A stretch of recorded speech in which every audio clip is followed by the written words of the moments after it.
Hi everyone, it's Anthony. Welcome to the month of October.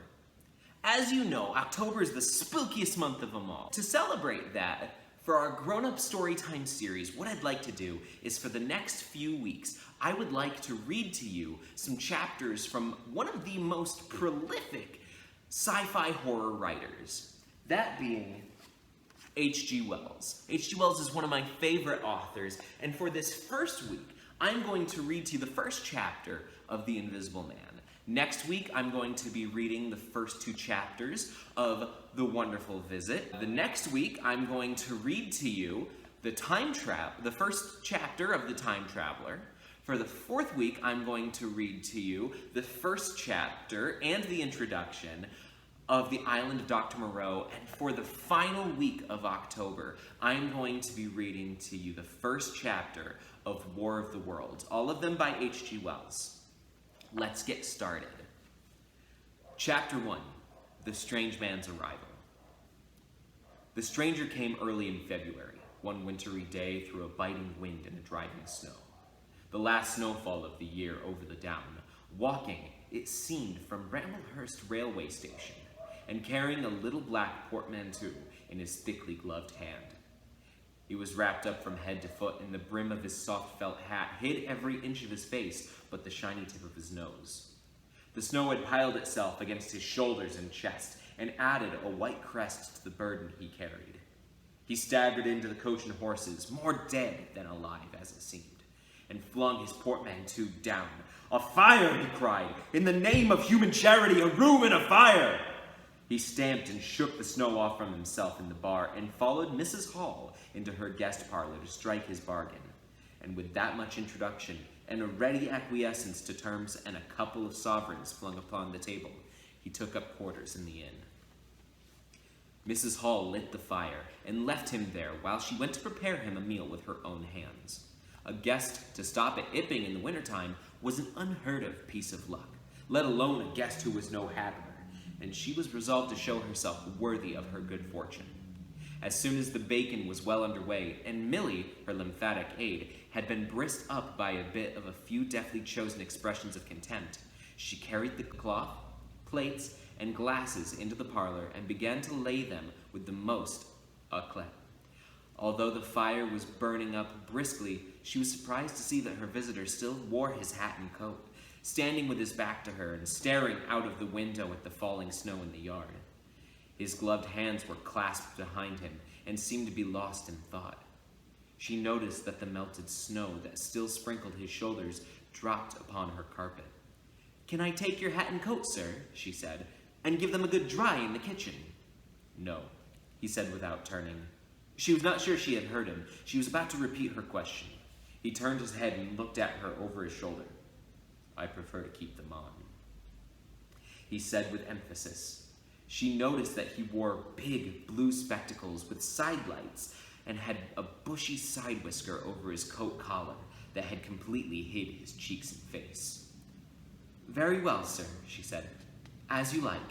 In a bit the room will be warmer." He made no answer and had turned his face away from her, and Mrs. Hall, feeling that her conversational advances were ill-timed, laid the rest of the table things in a quick staccato and whisked out of the room.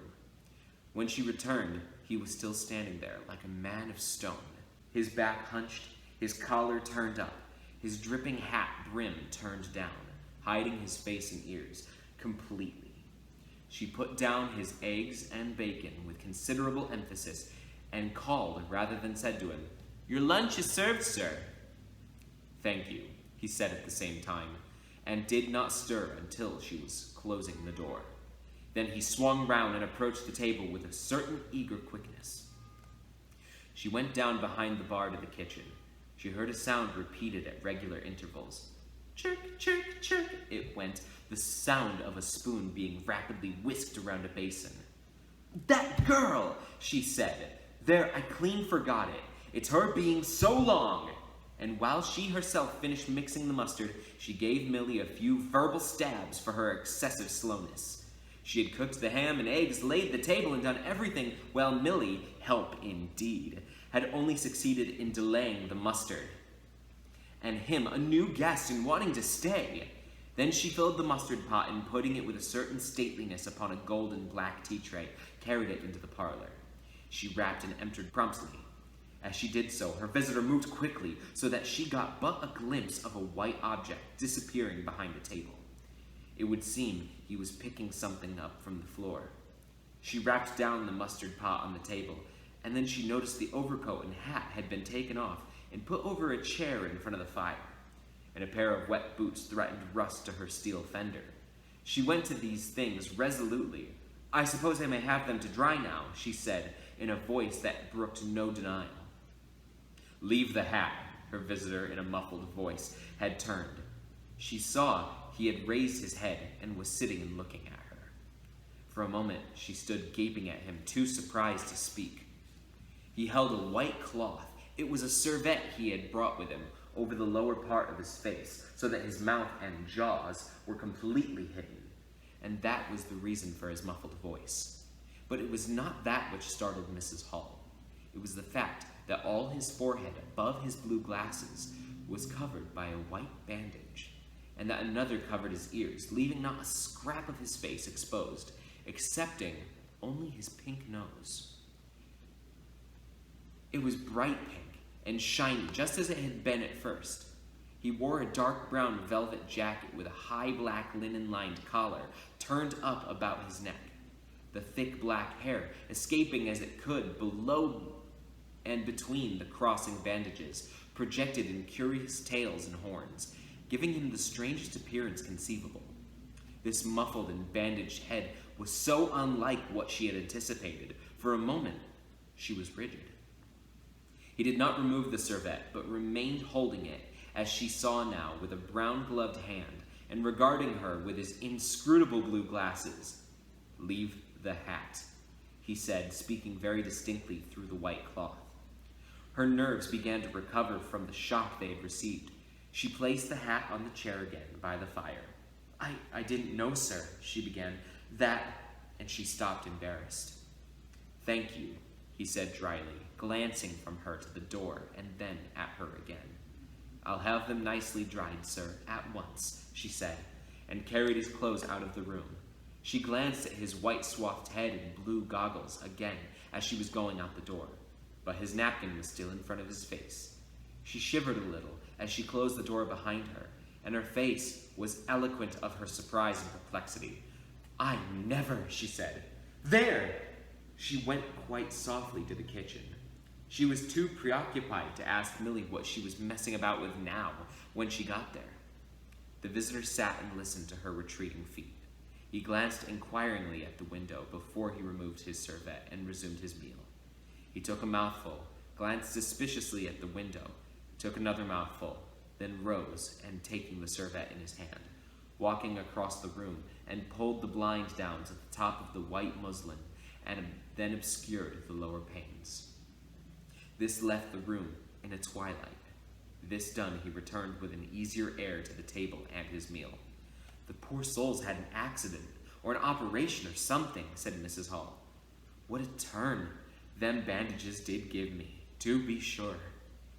She put on some more coal, unfolded the clothes horse, and extended the traveler's coat upon this. "And they goggles! Why, he looked more like a diving helmet than a human man." She begun his muffler on a corner of the horse, and holding that handkerchief over his mouth all the time, talking through it. Perhaps his mouth was hurt too. Maybe. She turned round as one who suddenly remembers. "Bless my soul alive," she said, going off at a tangent. "Ain't you done them taters yet, Millie?" When Mrs. Hall went to clear the stranger's lunch, her idea that his mouth must have been cut or disfigured in the accident, she supposed him having to have suffered, was confirmed, for he was smoking a pipe, and all the time that she was in the room, he never loosened the silk muffler that he had wrapped around the lower part of his face to put the mouthpiece to his lips. Yet it was not forgetfulness, for she had saw he had glanced at it as it smoldered out. He, stand in the corner with his back to the window, blind, and spoke now, having eaten and drunk, and have been comfortably warmed through. With less aggressive brevity than before, the reflection of the fire lent a kind of red animation to his big spectacles they had lacked hitherto. "I have some luggage," he said, "at Bramblehurst Station," and he asked her how he could have it sent. He bowed his bandaged head quite politely in acknowledgement of her explanation. "Tomorrow." He said there was no speedier delivery, and seemed quite disappointed when she answered no. Was she quite sure? No man with a trap who would go over? Mrs. Hall, nothing loath, answered his questions and developed a conversation. "It's a steep road by the downs, sir," she said in an answer to the question, "about a trap," and then snatched at an opening, said, "It was their carriage was upsettled last year, and more. A gentleman killed besides his coachman. Accidents, sir, happen in a moment, don't they?" But the visitor was not to be drawn so easily. "They do," he said, through his muffler, eyeing her quietly through his impenetrable glasses. "But they take long enough to get well, sir, don't they? There was my sister's son, Tom, just cut his arm with a scythe, tumbled on it in the hayfield, and bless me, he was 3 months tied up, sir. You'd hardly believe it. It's a regular given me a dread of a scythe, sir." "I can quite understand that," said the visitor. "He was afraid one time that he'd have to have an operation. He was that bad, sir." The visitor laughed abruptly, a bark of a laugh that he seemed to bite and kill in his mouth. "Was he said. "He was, sir, and no laughing matter to them as had the doing for him. As I said, my sister being took up with her little ones so much, there was bandages to do, sir, and bandages to undo. So that, if I may be so bold to say it, sir—" "Will you get me some matches?" said the visitor quite abruptly. "My pipe is out." Mrs. Hull was pulled up suddenly. It was certainly rude of him after telling him all she had done. She gasped at him for a moment and remembered the 2 sovereigns. She went for the matches. "Thanks," he said concisely, as she put them down and turned his shoulder upon her and stared at the window again. It was altogether too discouraging. Evidently he was sensitive on the topic of operations and bandages. She did not make so bold as to say, "However, after all," but his snubbing way had irritated her, and Milly had a hot time of it that afternoon. The visitor remained in the parlor until 4 o'clock, without giving the ghost an excuse for an intrusion. For the most part, he was quite still during that time. It would seem he had sat in the growing darkness, smoking in the firelight, perhaps dozing. Once or twice a curious listener might heard him at the coals, and for the space of 5 minutes he was audible pacing the room. He seemed to be talking to himself. Then the armchair creaked as he sat down again. Now that was the end of the first chapter of The Invisible Man. I think it's absolutely interesting and fascinating, and it's going to get even crazier in the next few chapters. I highly suggest you get the chance to pick it up and take a read of it. It's a great read before bed, especially in October. Now, if you don't mind, I'm going to take a quick nap before the next book. Good night.